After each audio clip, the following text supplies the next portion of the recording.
Assalamualaikum warahmatullahi wabarakatuh. Hai semuanya, ketemu lagi di channel YouTube Dapur Manis.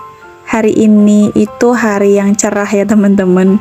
Meskipun pagi tadi diawali dengan mendung, tapi makin ke siang-siang itu makin keluar mataharinya. Nah, kali ini aku mau bikin makanan yang seger-seger tentunya. Ini aku dari kebun miniku ya teman-teman. Aku belum berani bikin vlog tentang kebun sih karena belum maksimal aja penataannya, jadi masih disembunyikan dulu sementara. Ini hasil panenku, aku panen sayuran bayam sama kangkung kecil, itu masih baby ya teman-teman, jadi masih muda banget. Itu dapat seberapa ya, segenggam lah itu hasilnya. Terus langsung aku cuci ya teman-teman, dan aku juga udah siapin di sini ada sayur-sayurannya, ada buncis, kacang panjang sama wortel. Terus juga nanti ada tahu sama telur. Nah, ini pertama aku goreng dulu kacangnya, digoreng. Dan untuk menggoreng kacang itu jangan dibiarin ya teman-teman, harus digongsreng terus atau ditumis-tumis terus atau diaduk-aduk terus, apalah itu. Soalnya dia itu jenis kacang-kacangan yang mudah sekali gosong, jadi harus sering-sering bolak-balik atau diaduk-aduk. Nah, ini udah selesai, gorengnya nggak usah lama-lama karena dia akan bisa matang dengan sendirinya. Sama seperti kalau mau goreng bawang goreng itu ya teman-teman, harus digoreng hampir matang, jadi jangan sampai matang karena dia akan matang lagi ketika sudah ditiriskan.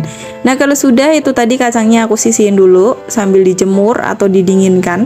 Terus kita goreng bawang putih. Di sini aku pakai 3 siung. 3 siung aku potong-potong untuk dijadiin bawang goreng. Nah, seperti ini jadinya menyusut ya teman-teman, sedikit banget. Yaitu itu nanti untuk aku ulek ya teman-teman. Sama ini aku pakai cabenya, ada cabe keriting merah sama cabe domba atau rawit merah. Sebentar aja, yang penting dia sudah layu supaya tidak langu teman-teman ketika diulek.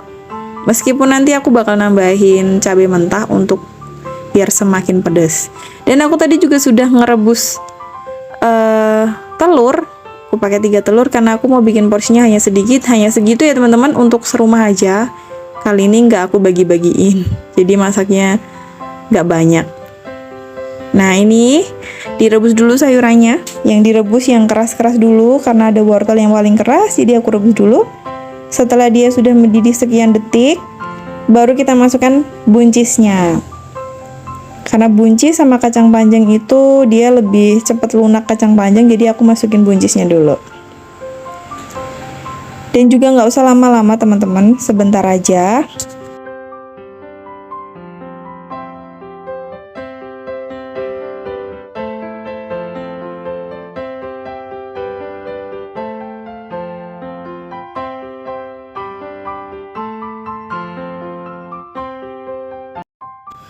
Di sini direbusnya kurang lebih hanya 1 menit. Kalau sudah, bisa kita susulkan kacang panjangnya ya teman-teman. Nah, ini juga ngerebusnya nggak usah lama-lama, sebentar aja. Karena kacang panjang itu salah satu sayuran yang mudah sekali lembek atau lunak. Nah, ini aku sempilin teman-teman buat goreng tahunya. Di kompor yang sebelahnya, di situ ya teman-teman, buat goreng tahu. Ini aku pakai kurang lebih ada 3 tahu. 1 tahunya aku potong jadi 8. Nah, kalau sudah, sambil goreng tahu sambil ngawasin ini ya, ini sudah cukup lah teman-teman. Dia sudah lunak ya teman-teman, sudah pas gitu.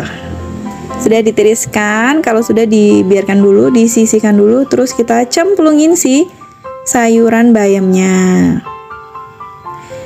Dan ini juga untuk merebus bayamnya itu nggak usah lama-lama. Bayam sama kangkungnya karena masih baby, jadi dia sangat empuk. Karena dia masih daun muda, daun muda. Jadi dia gampang banget lunak. Merebusnya nggak usah lama-lama, hanya 1 menit aja cukup.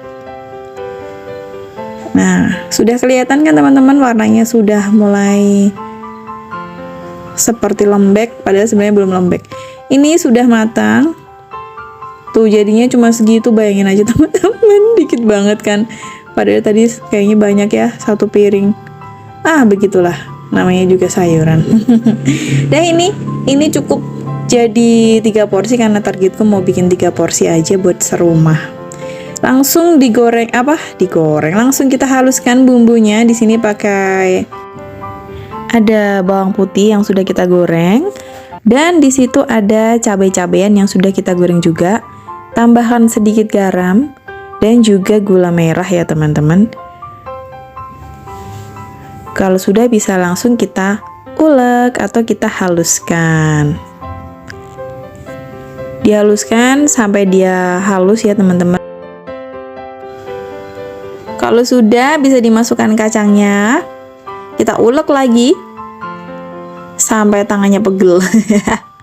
Enggak ya, sampai dia halus. Meskipun aku tidak cari tekstur yang super halus, karena aku mau bikin lotek Solo teman-teman. Jadi makanan khas orang Solo. Jadi aku nggak bikin gado-gado, tapi aku bikin lotek. Kalau lotek itu kan teksturnya dia tidak terlalu lembut. Kalau gado-gado kan lembut, halus gitu ya. Dan aku mau sedikit cerita teman-teman. Di sini aku pakai ulekannya itu patah atau putil. Sebenarnya aku punya 3 dan semuanya itu patah teman-teman. Aku nggak ngerti kenapa ya. Dulu tuh ada yang baru beli terus jatuh patah. Terus ada yang belinya hampir dia mungkin 1-2 bulan lah, dia akhirnya patah juga. Padahal aku tuh kalau beli itu tuh yang asli batu, tapi nggak tahu kenapa kayak gitu ya. Ya sudahlah. Nah ini sudah lumayan halus ya, seperti itu teksturnya. Sini aku tambahkan sedikit garam sama terasi ya teman-teman. Dan untuk terasinya bisa kalian skip kalau misalkan kalian nggak suka dikasih terasi. Tapi kalau aku daerahku sana biasanya pakai terasi. Tapi di sini aku pakai 2 tipe. Aku bikin adonannya tuh 2 tipe ya. Makanya terasinya tidak aku campurkan di bumbu bumbu dasar gitu. Jadi tadi sebelum aku kasih air itu aku udah sisihkan dulu ya teman-teman bumbu keringnya supaya bisa aku simpan. Jadi tidak semuanya langsung aku masak, aku bikin gitu. Nah ini semuanya aku masukin ya. Dan di sini nggak ada kentangnya teman-teman. Dan untuk kalian kalau misalkan pengen ditambahkan kentang boleh banget. Ini aku nggak kasih kentang karena di samping aku lupa ngasih, juga memang aku nggak prepare beli kentang gitu. Udah selesai deh, ini hasilnya seperti ini. Dan jangan lupa ditambahkan acar timun atau timun yang dipotong-potong. Udah selesai. Terima kasih sudah menonton video aku ya teman-teman. Semoga menginspirasi dan sampai ketemu di video selanjutnya. Wassalamualaikum warahmatullahi wabarakatuh.